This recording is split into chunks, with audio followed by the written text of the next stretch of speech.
Hello and welcome to the Bobby Freakout Hour number 3. Today we're at the park, but we're not going to be here the whole time. I don't know if that opening shot got the rainbow quite right, but it's looking fantastic. We're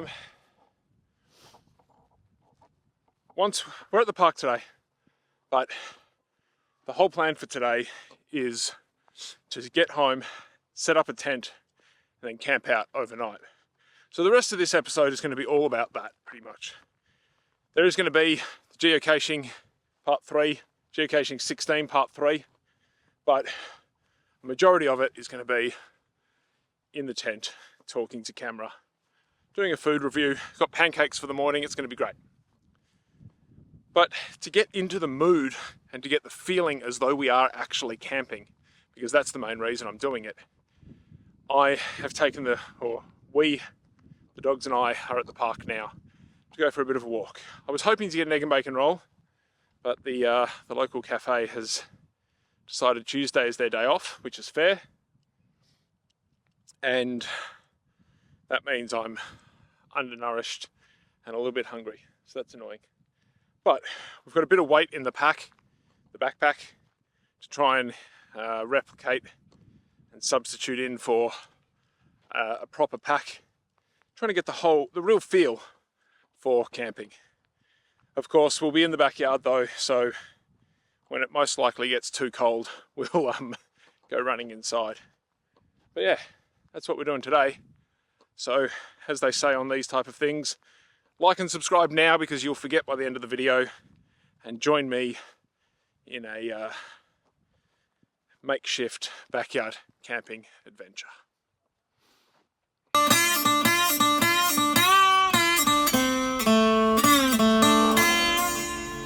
Okay.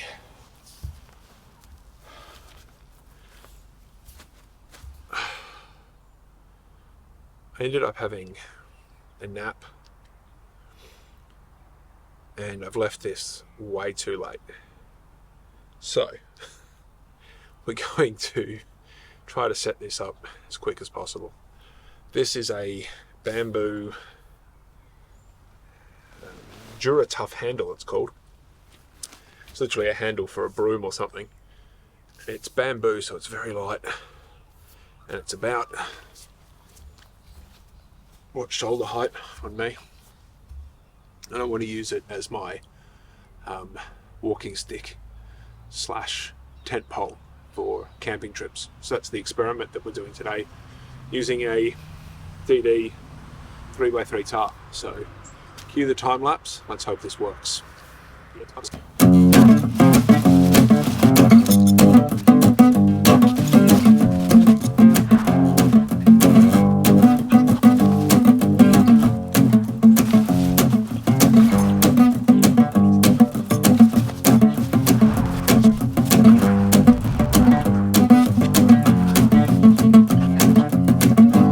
So far, we're pretty tight in here in terms of our distances and our everything, but we still have some big gaps. As you can probably see, there is a big open space here.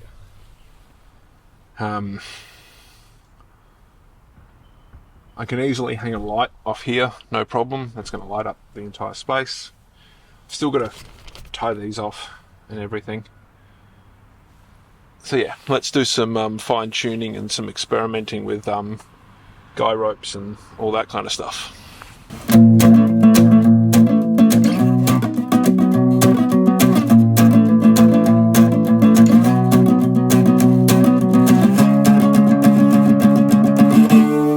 the moment, it's looking pretty good. I'm pretty pleased with it. It is obviously very open at the front, very open on the sides there, but I've got a second tarp and I'm going to install that as a outward canopy type situation to get a vestibule happening. We've still got a little bit more light.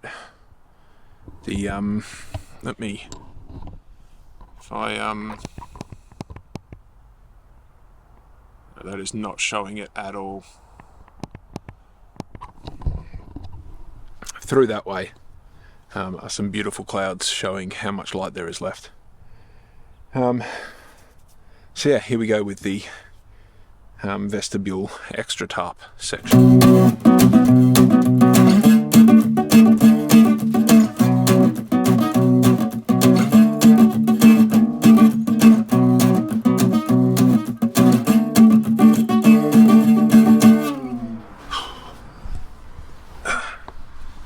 So, sitting in the same spot as before,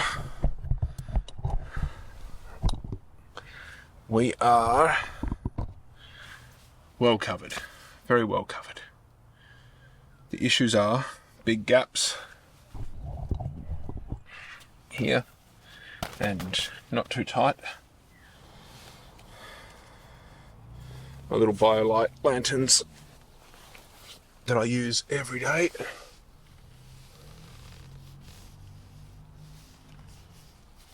Very easily.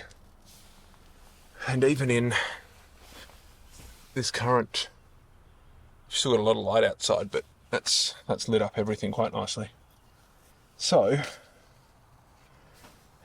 at the moment we pretty much only have rain protection. And that concerns me. Come on, Doctor, in you come.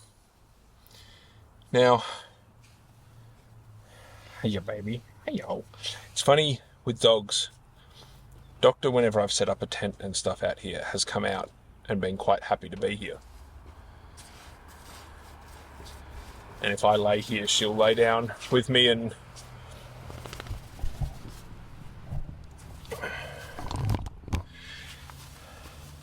she'll make herself at home. Oh, and I was just about to say that her sister, little Ashie, is a bit of a princess and stays inside. But here she is. Hello, little Ashie. Hello. So this is a big positive thumbs up that both dogs have voluntarily come out here. I could just spend all day cuddling you. I was talking to a friend just today, and I said that when these dogs pass, I probably won't get other dogs.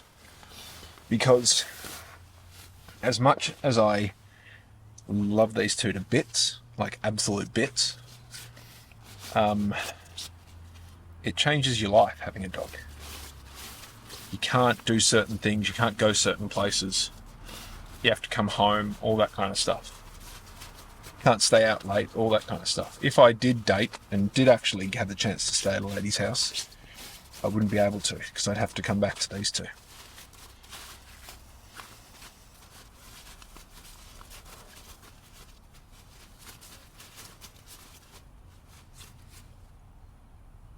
You're not going to get down? Go on, sit down. There you go.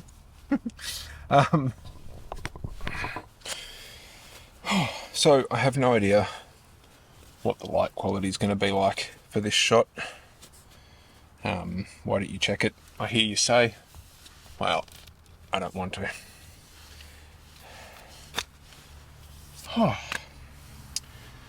Okay. So one little problem that I'm already hitting is the pole. It's kind of in the way in terms of where I want to be cooking.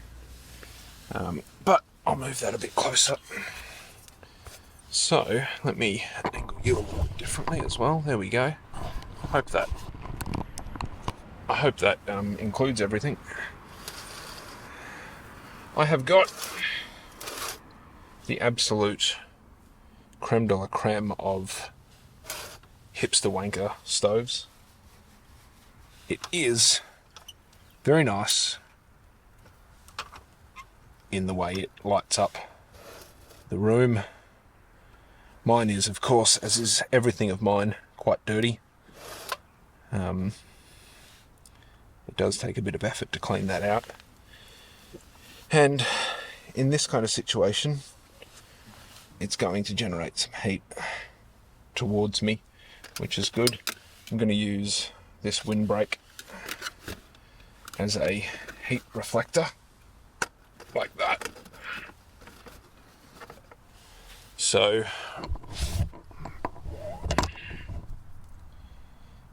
got a pretty good setup there. The doctor has already made herself comfortable on the pillow.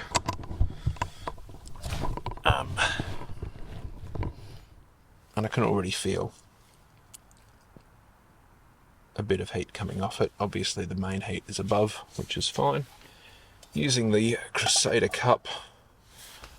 So now it is camp food review time. Camp food review. We are having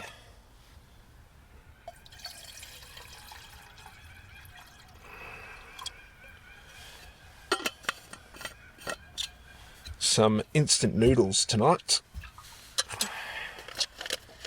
There they are. And a creamy chicken soup. There is practically no nutritional value, I believe, in this. But I had a big pizza lunch, so I'm feeling like this will be fine.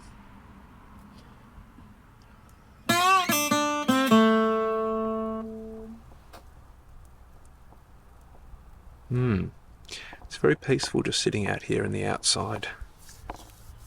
General car noises. The road is not that far away from where I am. In this area that I live. And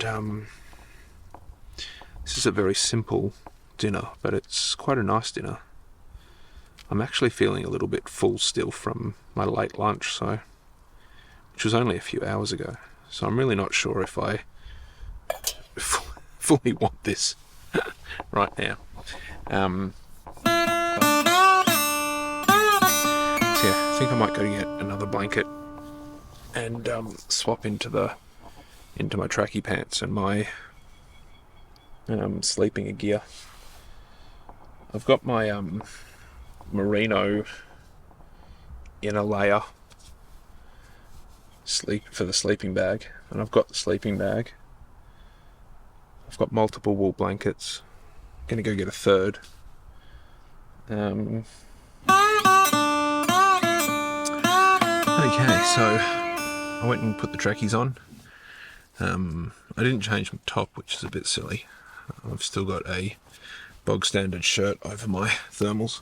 I did grab the dog's blanket, so I'll set this up sort of towards my feet area maybe for them, and I grabbed another wool blanket, so I've got 3 wool blankets,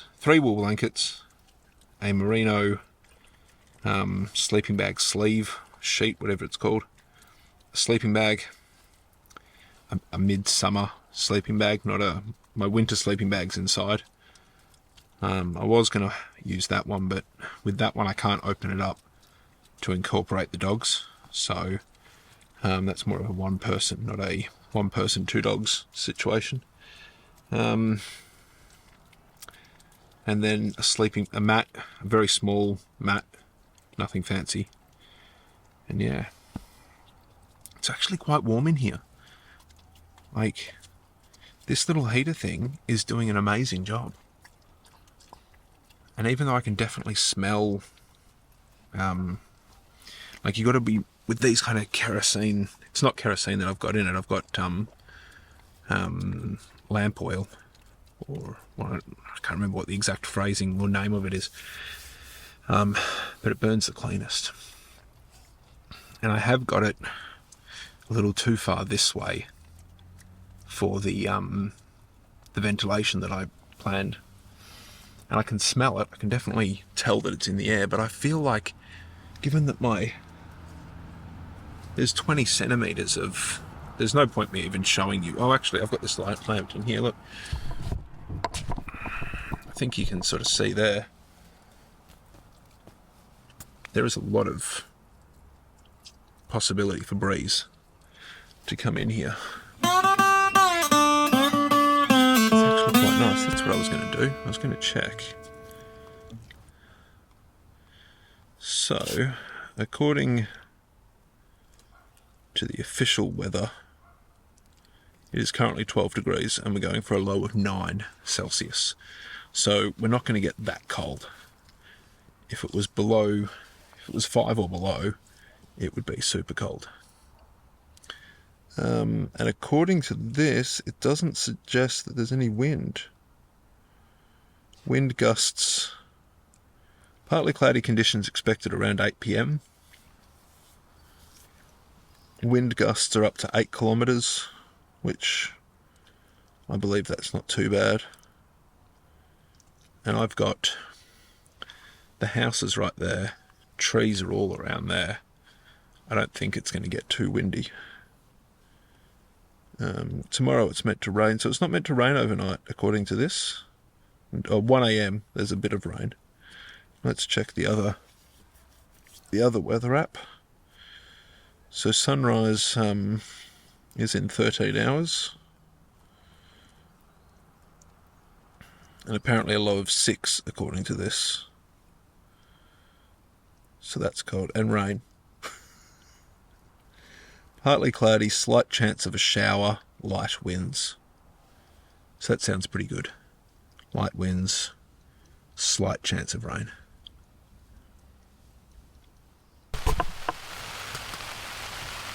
So you can probably hear it's raining.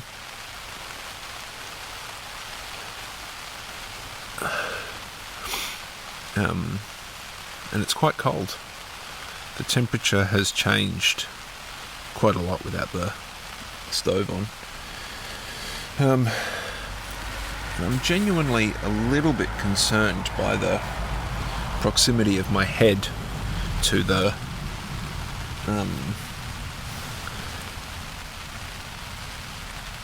non-sheltered section.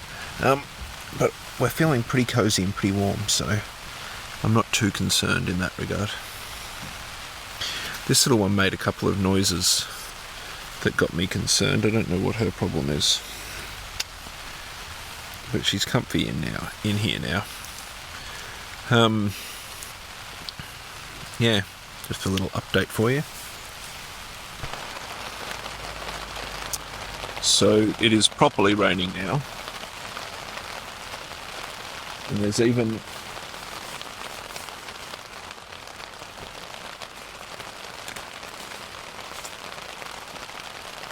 okay. There's even drips happening on the what's it called? The ground sheet mat, which is right next to. Oh, hello.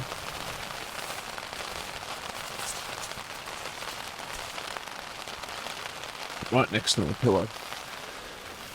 I'm almost tempted to put the stove back on, but I'd have to set like a little timer for that to turn it off. The interesting thing is that it's only 7:30, so normally I'd be up for another couple of hours.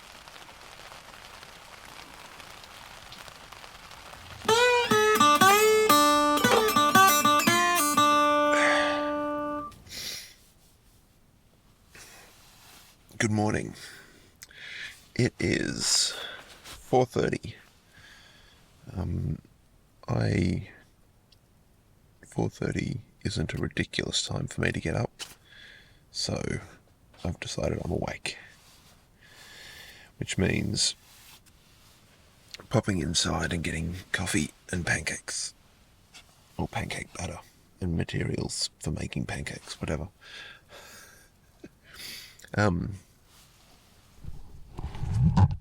I've got the stove on. I didn't eat those noodles. I was too full from my big pizza lunch. I don't know if you can see, but it is quite wet in here. It rained.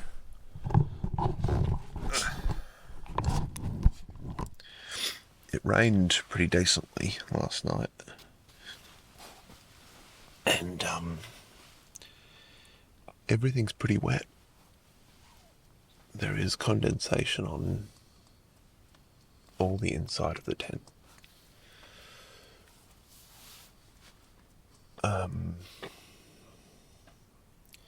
The top of my blanket and stuff down there, that's all pretty pretty damp on the outside.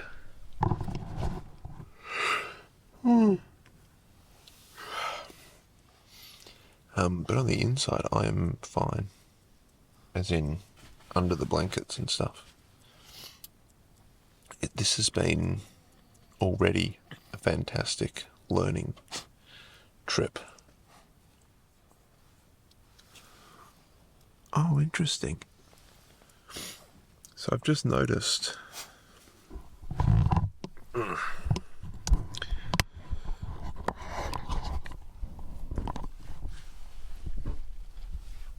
there's a bit of water just here. And then, oh wow, I don't know if that's visible, is that?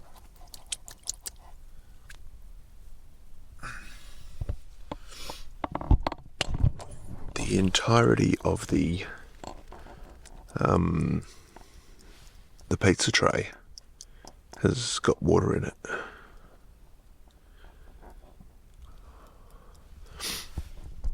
And I'm noticing just here, I don't know if that's visible either, but the section of the tent that's the overhang, because it's a bit loose, it may have been dripping there. So yeah, learning a lot. Hey, doctor. Oi. Good girl.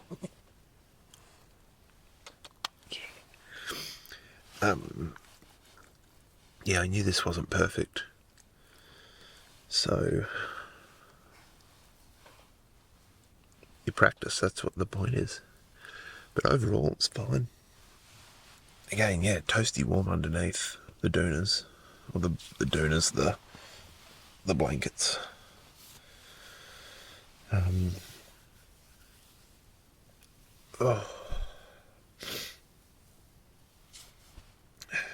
Doctor is curled up.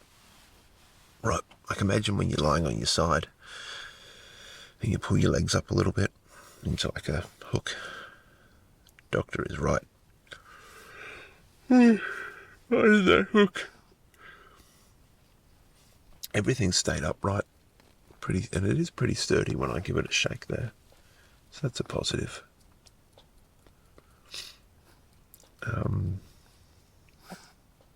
Yeah.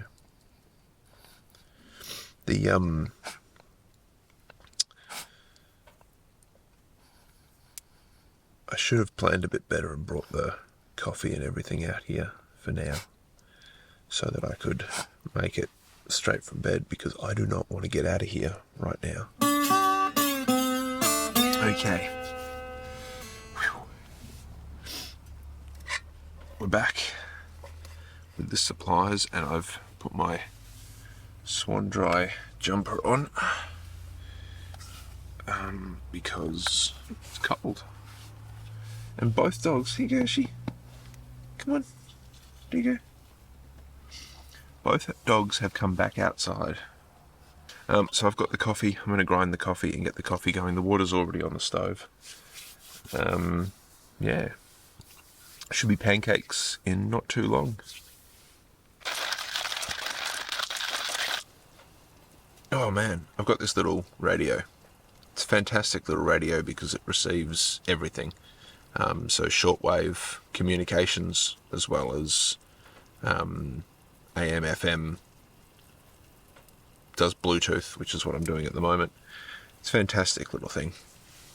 But I put on 774, the Australian AM talk chat broadcast.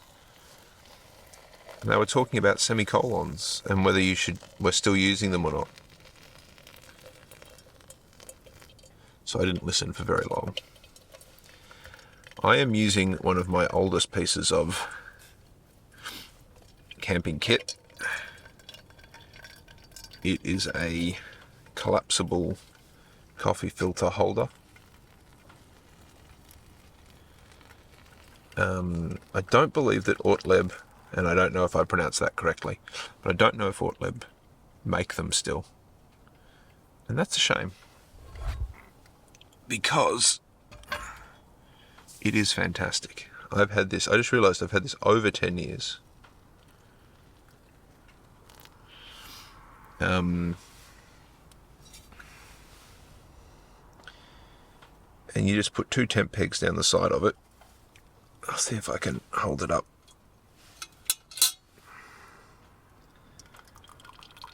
I don't know if that's visible or not, but 2 tent pegs go down either side of it.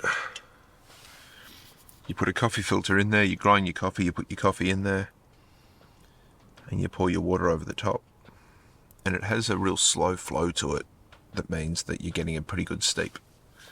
I don't think the grind that I've done is going to be the best. So it might not be the best coffee ever, but in terms of camp coffee, this is my absolute favourite way of making coffee. So, it's time to start the pancakes. One of my first camping trips for school, way back.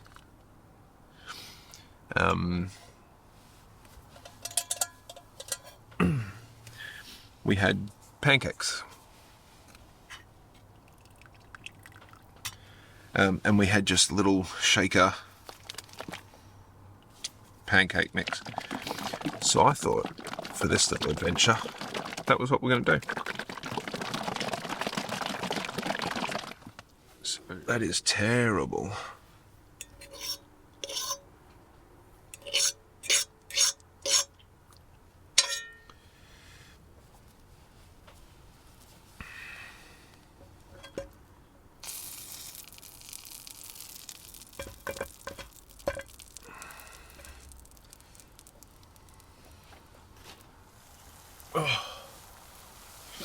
Well, coffee is fantastic. The pancakes are nothing special, you're right.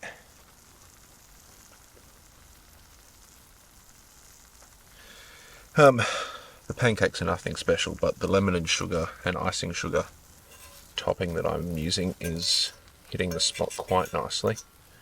Again, pancakes are similar to sex, in that the first time, or the first pancake, not the best. Still really good, but not the best. But if you keep going, it gets much better. Because we all know that the first time you have sex with someone, it's not that great. It's good, and you enjoy it. And sometimes it can be really good. And look, maybe that's me. I just had a thought. I just realised maybe that's just me the first time. I don't feel comfortable with people the first time, maybe. And so I need multiple interactions in order to get really good at it. A little bit personal. Again, little sauce packets reused to perfection.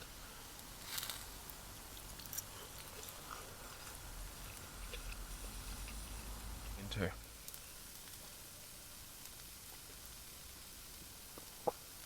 it's now almost 6 o'clock, and according to the internet, sunrise is in an hour and a half still, with 70% rain. The weather app on your phone is amazing.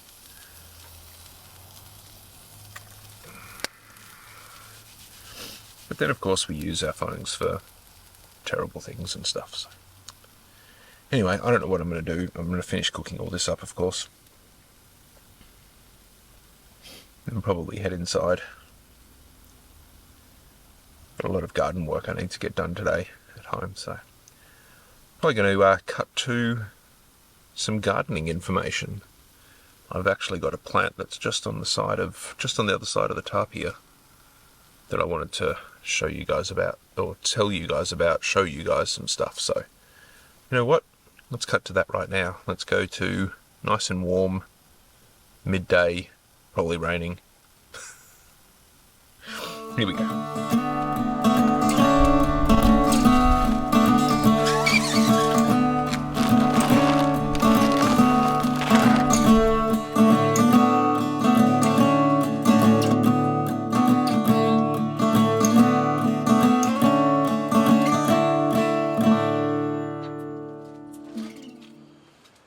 there. Welcome to the greenhouse. I recently noticed that my Coffea arabica, my coffee plant, was sitting out just outside here, all droopy down. All of its leaves were down, and I was like, "What's going wrong? What are you complaining about? You've got enough. I thought you've got enough water. It's been raining. There just shouldn't be a problem." Then I realised, and quite stupidly realised, coffee plants are tropical. And I am not in a tropical area at all. So I took the coffee plant inside, gave it a little bit of water, and a little bit of sea salt, and bang. Leaves up, looking fantastic. And I thought to myself, wait a second, maybe that's what's going on with some of my other plants. In that I've had some plants here for years now, and they just don't seem to be really thriving.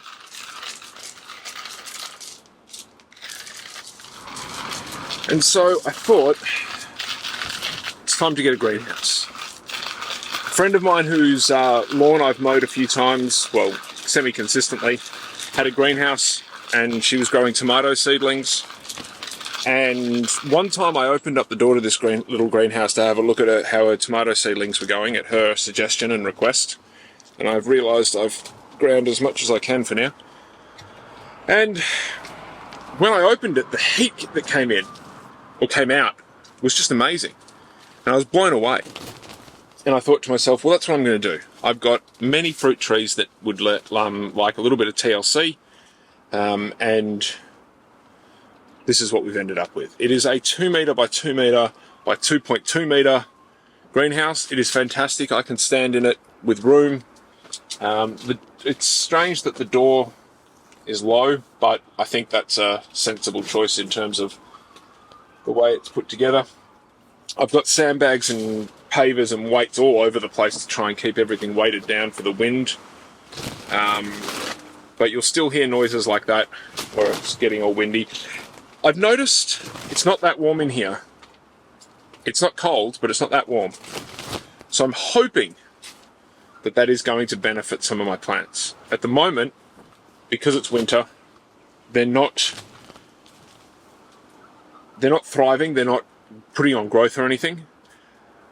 I've realised that over those years of them sitting outside, they've actually had like a growth spurt during summer, as they should, and then actually retracted a bit. So it's like taking 3 steps forward, 1 step back. So I'm hoping that over the course of this winter we can get them feeling a little bit better, and then in summer, bang, we're going to have a real big growth spurt, as it were. I've also got some things like these geranium cuttings in here as well, and I've got so much shelf space that I think there's going to be a lot of propagation going on. We're going to have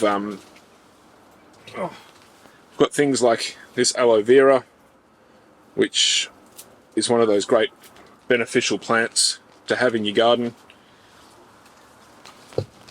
Down here in a much bigger pot is the pineapple, what do you call them?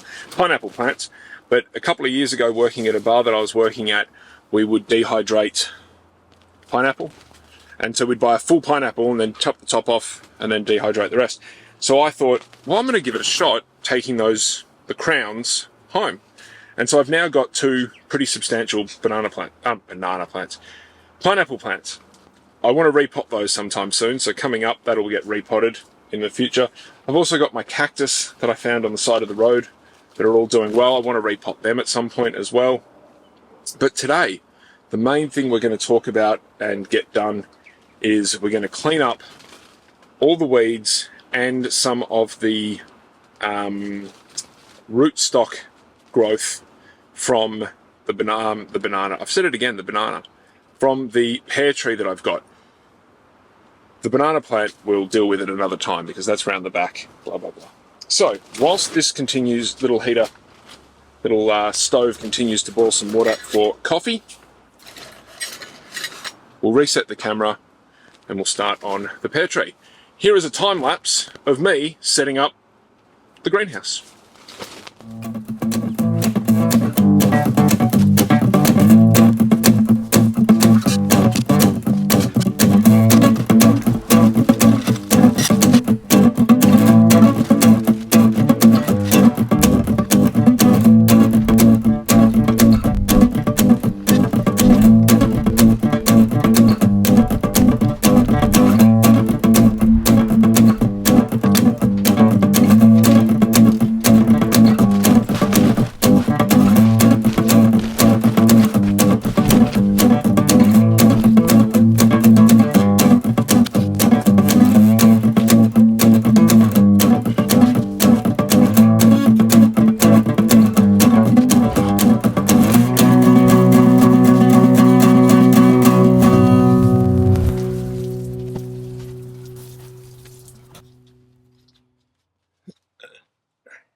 You're facing a little bit down. Let's pop you up. There we go. So, I'm sitting on a pot here. I don't know whether it'll be too happy with me. This is my pear tree. It looks like absolute arse at the moment. Absolute arse. It is not doing well at all. Now, it's been sitting out for all of the year, so we're in the middle of, or at the end of June now, so we're getting into the real cold areas of some winter. I realised just as I was about to do this that this tree may be gone. It may be too far gone. So what we're going to do is a quick check. If you've got a fruit tree or a tree of any kind and you're not sure if it's alive, what you can do to tell that thing is, first off, is their flexibility in the branches. So this has still got a lot of flexibility in all these branches, even the thicker ones. That doesn't feel so good, but this feels good. That feels really good that it can do that. That suggests that it's still supple, still got moisture in it, it hasn't died off. The next thing you can do is you can take your secchies and you can make a small cut. And when I say a small cut, it's like you're just peeling off a little bit of the skin. So you don't want to take, or the skin, the bark, you don't want to take too much at all. So what you can do is a little scrape over the top, and if it's green, then it's alive. If it's brown like this is, it means it's dead. I don't know if this will focus or not. That is dead. That worries me. This is going to be, this might end up being a bit disappointing. So what we'll do is we'll check all these branches in the same way. The second one I've checked is green. That is fantastic. So that's green, that's green. Well, that one I don't know. That's green too. Okay, so it seems like just that first bit wasn't good. And I've gotten worried about nothing. So we'll prune this down to there. That is, yeah, as I expected. So I've checked here, I've checked here. That tells me that up here and up here, still alive, still okay. This coming from down here, I'm going to assume is okay, so I'm not going to bother cutting it or checking it. So, given that I'm trying to recover this plant,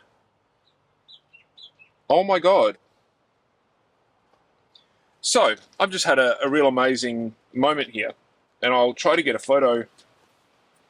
Oh, I just heard the pot crack a little bit. Taking a quick picture here.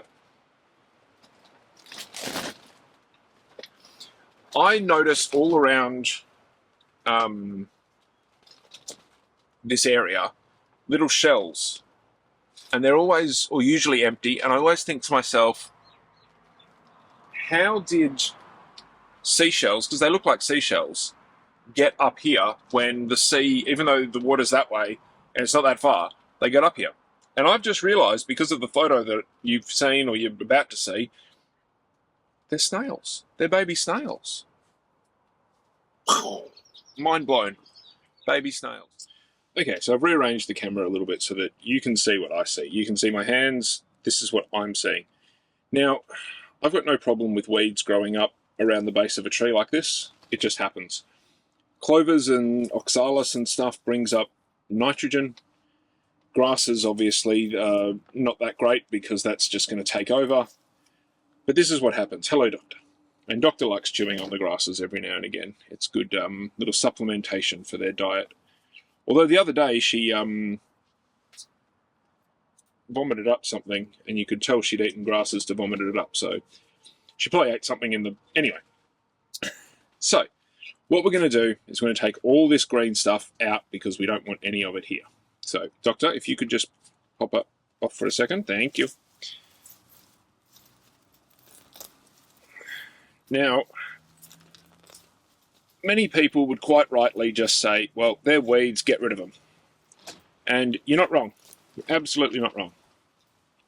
My theory, though, is these are all nutrients that have been brought up from in this pot.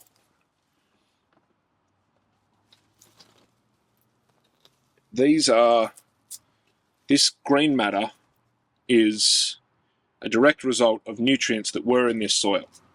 So starving the plant or taking nutrients away from the plant that we want to grow, the pear tree, and that's obviously a bad thing. But why would I then throw these away and not allow them and throw away the nutrients that have come up? So what I'm going to eventually do with all this stuff that I've just pulled out off the tree is let it die off and then put it back on to the pot as a mulch, which will eventually break back down and go back into the soil, much the way nature does it. So, I don't know how obvious it is to you, but there's different bark there than there is here. Oh, sorry, snail. Than there is here. And see this point right here? That's called the graft. That is where they've taken the top part of a tree and they've attached it to the bottom part, the rootstock of a different tree. That way, this rootstock, which is good at doing root things, growing solid bases and pulling up nutrients, and it's hardy and all that kind of stuff, can benefit a tree that has the fruit that we want. This is done in almost every single fruit tree you will possibly come across. You are never going to find, or you're very unlikely to find, a tree that doesn't have a very clear graft, especially fruit trees, based on the way fruit trees are grown and all that kind of stuff. The problem is the rootstock wants to grow more than it wants to give its nutrients to the top stock, or the fruiting stock, whatever, I don't know what that's called actually. So, as you can see here, the rootstock is trying to take over and trying to grow its leaves and its flowers and everything as it normally would. And as we saw before at the top, it's not going so well up the top, which is partly due to my fault of leaving it outside, but also because the rootstock is growing and allowing these to grow. Now I've let this grow way too long, that's why these are so big. You should try to knock these out off whenever you get a chance. Best way to do it, let me show you this one. See, best way to do it, pinch and rip. That will technically is bad because that'll then stop that growth from coming. If you wanted to grow that, or you wanted the tree to be healthier, you'd want to prune it properly. But we don't want that, so we're going to just rip it off. And we're going to do it to this one, and we're going to dig down a little bit. Here we go. How's this? Look at how low these are. There we go. Some people I've seen online suggest that you should plant your trees to the point where you can see some of the root ball. I don't agree. I think that roots are below, branches are on top. But this is showing me that this tree will try to grow branches from below the soil. So maybe I have planted this bad boy a little bit too high. Now, there we go. So there you can see a root, which is what we want. So I'm going to cover that back up. And I really don't think I'm that. Maybe the soil was up to here, wasn't it? So maybe it was a little bit low. So there we go. Going to leave all that soil looking pretty good. It's all still pretty good soil. It's holding to... One of the tests I've always been told for soil was that if you can clump it and it holds together, that's good. But you don't want it to be like clay or anything, like holding together too much. So that soil's not too bad. I'm not 100% happy with that soil, but it's not too bad. For now, the goal is to get this guy going again. Now, my coffee's ready, so I'm just going to pour some of that. I'm hoping that this little stove in here will actually warm things up a little bit, which will, of course, be beneficial. So, now that we've got our tree, again, I don't know if you're really not sure what you can see. It's the one thing I don't like about this camera. So we've got our tree back again. I'm going to put all of this straight back on top.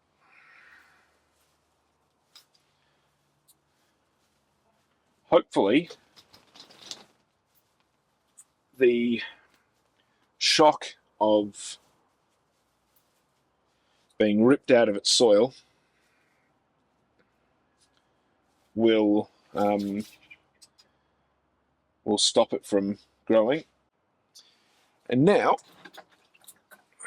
a very small amount of water, because that's all I've got left in this watering can.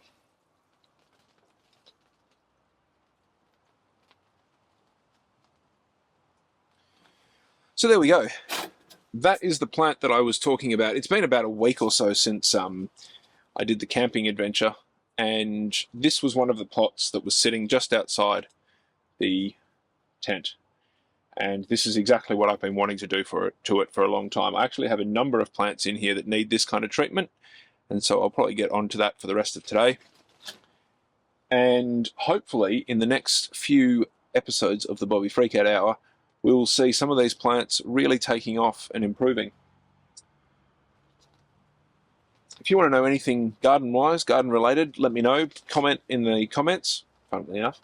But there's going to be a lot more gardening stuff going on now that I've got the greenhouse and that we're going to be in here doing work, because I want to get back to growing some of my own food and possibly grow some things to sell and all things like that. So, thank you very much. This is the end of the show. It's been a long time coming, this episode. It's been a lot of time put aside to do the episode and then other things coming up. So it's been a little while, but yeah. Please let me know if you're enjoying these videos. Let me know. Do you like the fact that I do lots of segments and the show is an hour long, or would you like little segments? Because I'm probably going to be putting up a lot of things as little segments, but I like the variety show. So anyway, like, comment, subscribe, all that kind of stuff. It all, as all the other YouTube channels say, it helps. And I will see you next episode.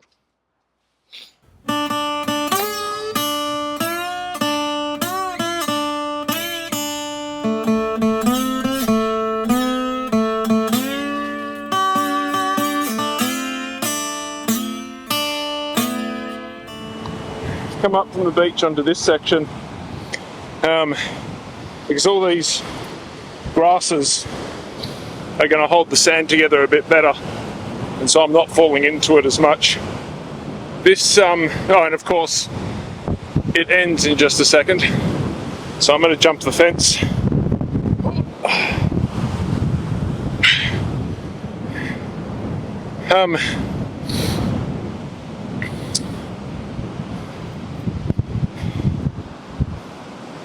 Again, if you were coming here to camp or something, tell me this wouldn't be the spot. A little bit out of the wind. Nice.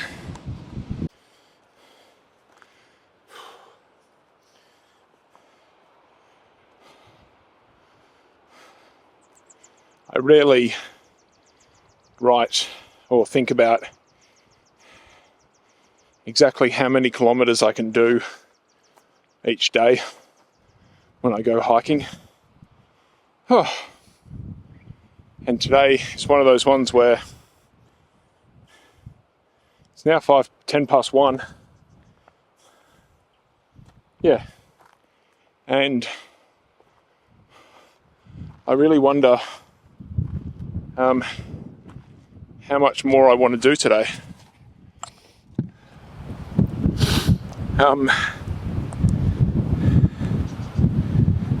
We'll see how I go once I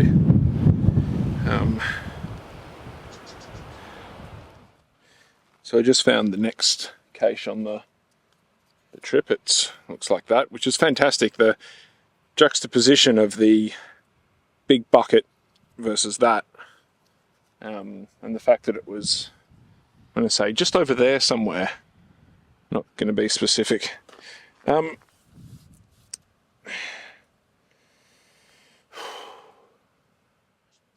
So I've got, I don't know,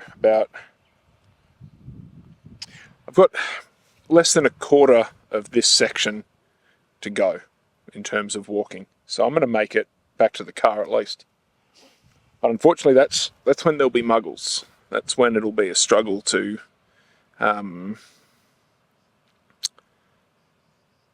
find the actual cache because of the people around as opposed to the fitness or anything. But so far it's been a great day. So I'll give myself 15 minutes to sit, have something else to eat and drink, and then get to the car. And then I can decide if I want to go down and hit more. Okay, so I just had a quick look at the map, and the other three are much closer together. So I might be able to do them without the pack, which would make it much easier and much more possible and likely that I'll do it. So might still get 6 today. There was another 2. The other 2 that I had in mind were a lot further down, and I don't think that's going to happen. But I'd be happy with 6 today. So we'll see how we go. When I was sitting, I had a quick look at the map, and I realised that land that I could see through the fog was actually like Ocean Grove or something, which is the other side of the opening of the bay. Insert picture of the map now. And so that's why I was a bit confused. So that's what it was. I could see all the way over to the other side of, effectively the other side of the bay kind of thing, and then further on, which is kind of cool. I feel like it would have been interesting when you were first in these areas as a white person, like when white man first came here and got to this spot and was like, I can hear the water, and then they went over here and they got to the water and they were like, okay, well what's that way? And the answer is nothing. Is it Antarctica? I believe Antarctica is the southern one, isn't it? That feels like something I should know. Okay, so this stuff is a bitch to walk in with a heavy pack. Again, I've done well with the temperature today because I'm wearing pants and I'm not that hot. And I've got my winter boots on, which are normally a bit hot, or they retain the heat pretty well. And my feet aren't overheating or anything. But yeah, how's that?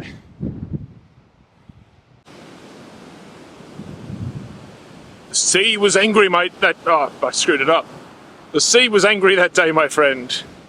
The sea is certainly rambunctious today. I wouldn't call it angry, but I feel like it would be really good in like a massage to go for a swim in that.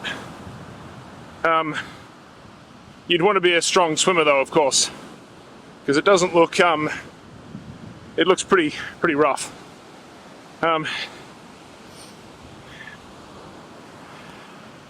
So you can maybe just see the top of a van there. There's a few structures, and so pretty much back at the end of this section, and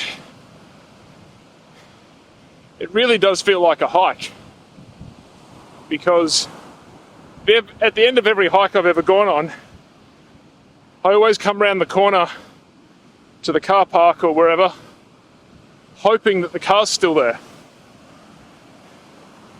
Because especially if you go to the high country or the bush or the desert or places like that, you're so far away from things that you imagine someone could easily steal your car. So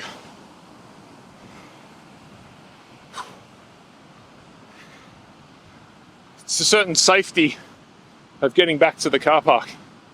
So hopefully the car's still there and no one's broken into my toolbox or anything.